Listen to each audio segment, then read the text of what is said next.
Hello everyone, welcome to this next video on field theory. In this video we are going to see some results on subfields. In the previous video we have seen that what is a subfield. Subfield is eventually a subset of the given field which is itself a field, right?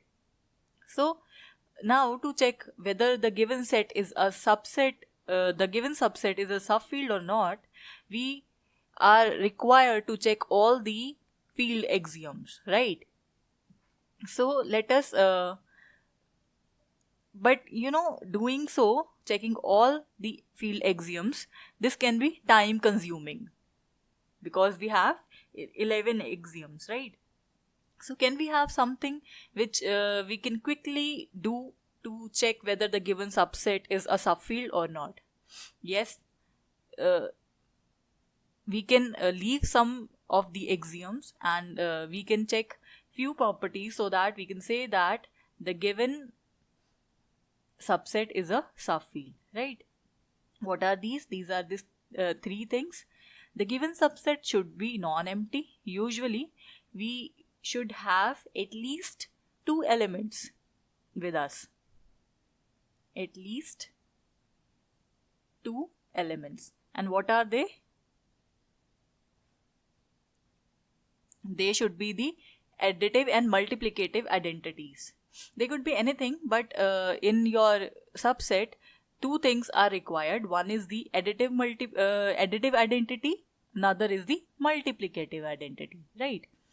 Another thing that we need to check is that the subset should be closed under field operations. That means if you take any two elements from that subset, you do the addition and they should again be in the set. And if you take another two elements, you multiply them, then the product should again be in the set, right? The third thing that you need to check is that the subset should be closed under inverses. What does this means?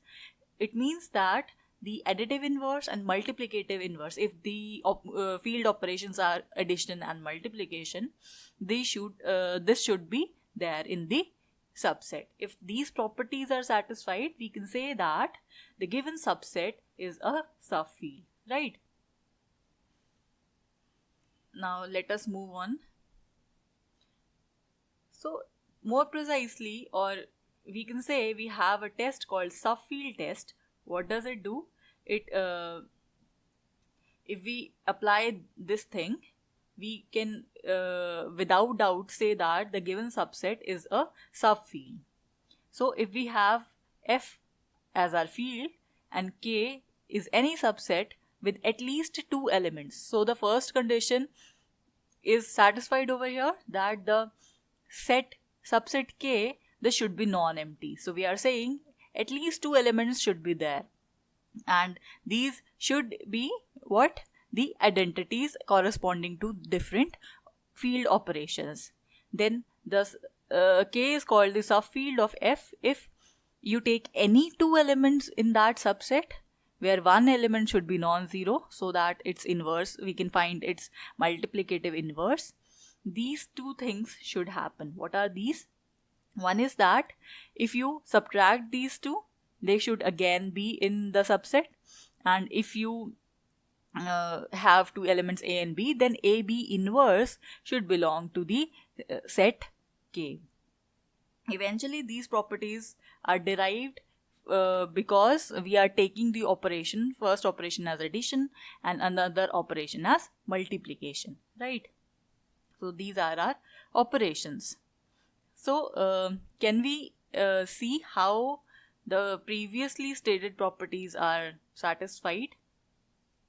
We are saying that the subset should be closed under field operations, and we are saying that the subset should be closed under inverses.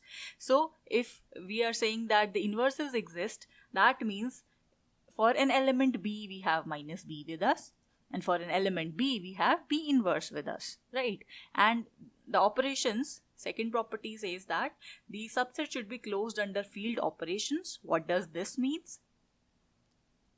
This means that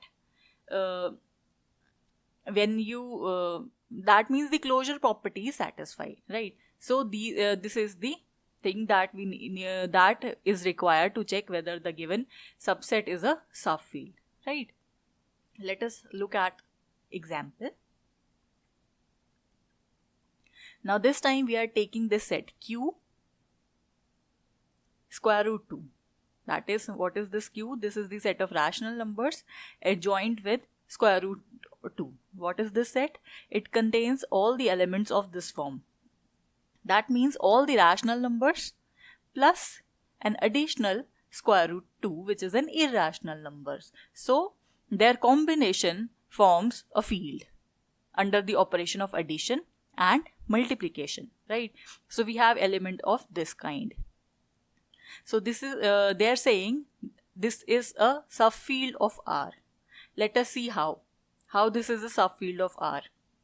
You can clearly see that this set is non-empty because it contains 0, which is the additive identity, and it contains 1, which we can write in this form, which is the multiplicative identity. So clearly the set Q square root 2,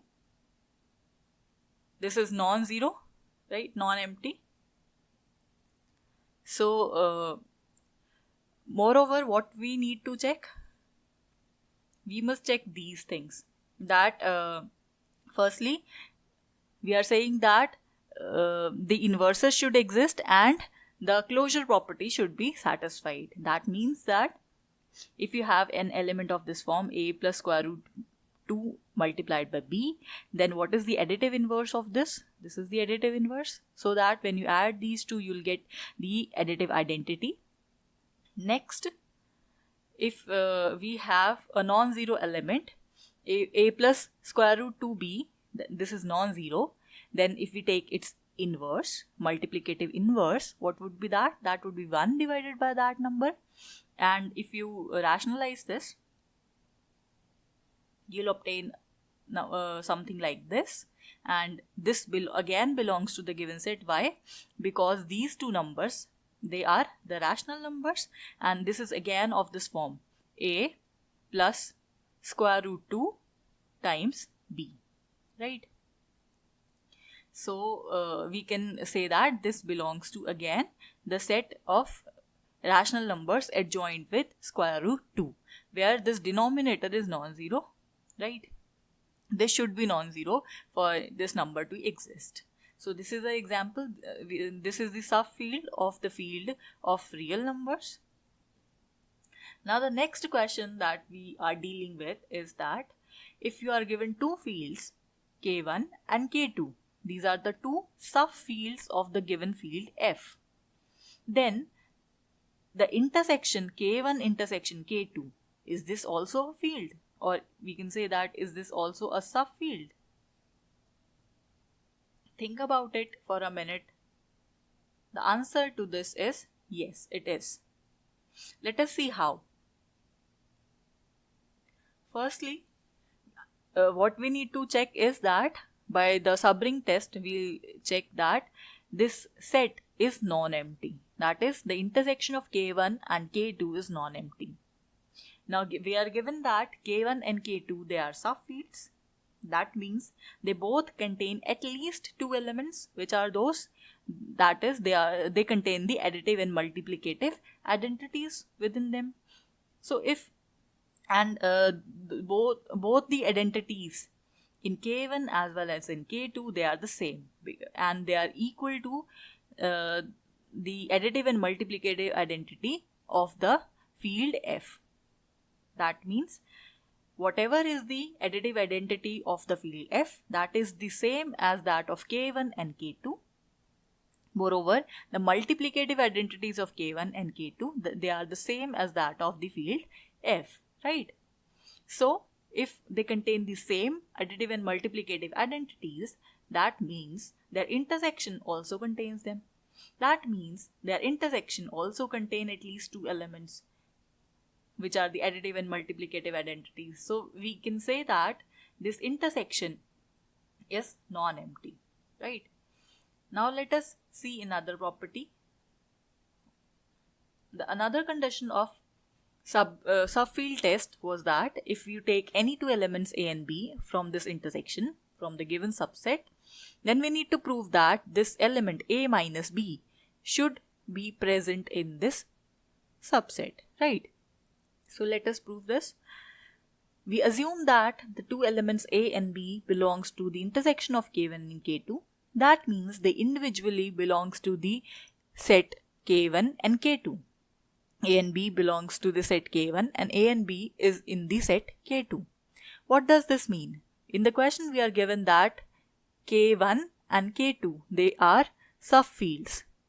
If K1 is a subfield, then it holds that A minus B belongs to the subfield by the property of subfield, by the subfield test, right? Similarly, this element A minus B also belongs to the set K2 because K2 is also a subfield. Therefore, this A minus B belongs to K1 as well as K2. That means it belongs to their intersection, right? So we are done with this property. Next, let us see the third and the last property of the subfield test. What is that? It states that if you take any two elements, one of them being non-zero from the intersection, then AB inverse should belong to the intersection, right? So let us get started. Assume that A and B belongs to the intersection where this B is not equal to 0, right? Then we can say that A and B belongs to K1 as well as K2. Now because K1 is a subfield, so AB inverse belongs to K1. Similarly, because K2 is a field, therefore AB inverse belongs to this K2, right? That means AB inverse belongs to K1 and K2, which implies that it belongs to their intersection, right? So we are done with the third property as well. That means all the three properties are satisfied. That means K1 intersection K2, that is a subfield, right?